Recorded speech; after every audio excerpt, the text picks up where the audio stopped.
Hello and welcome in this video for absolute beginners in which we're going to see the inversion. What is the inversion in Dutch? Well, it's similar as in English. For example, hij gaat naar huis. He goes home. But if you're going to inverse things, you're going to have a question. Gaat hij naar huis? Does he go to home? Or does he go home? And then you're going to just inverse these two to make a question.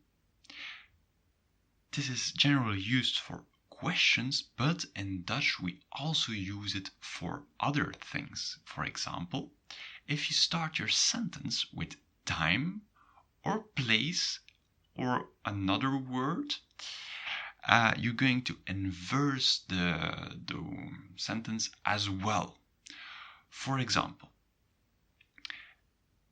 hier woon ik.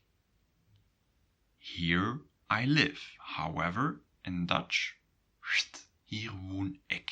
Here is a place, so you're going to inverse the verb and the subject.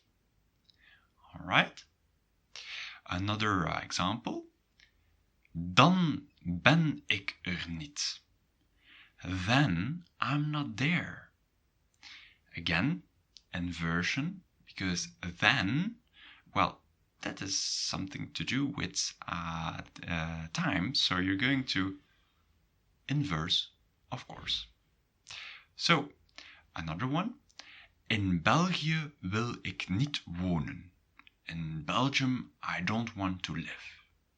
Well, in Belgium, one of those typical things students get wrong when they say, oh, in Belgium, or in my country, or in the Netherlands, then they forget to inverse. So pay attention to this. And this is very important to correct this in the very beginning when you're starting to learn Dutch, because it's a good habit and it's very difficult to stop this bad habit. Another example. Daarom vergeet ik dat altijd. That is why I always forget it.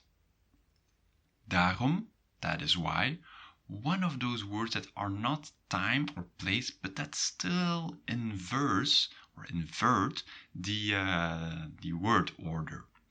Also mind that always is at the end. We don't put it just behind the verb or just in front of the verb like in English. That is why I always forget that. Daarom vergeet ik dat altijd. Alright, and a last example. Eigenlijk drink ik liever thee. Actually, I prefer to drink tea. And actually, eigenlijk is something you can use very often. So pay attention. Inversion after eigenlijk. Alright, if you like this kind of things, well, feel free to buy my book with over 300 of those little things, little mistakes advanced beginners tend to make if they speak English and well, when they're talking, they're making these mistakes spontaneously. There's over 300 there in this book, and you can find the link below. Tot ziens!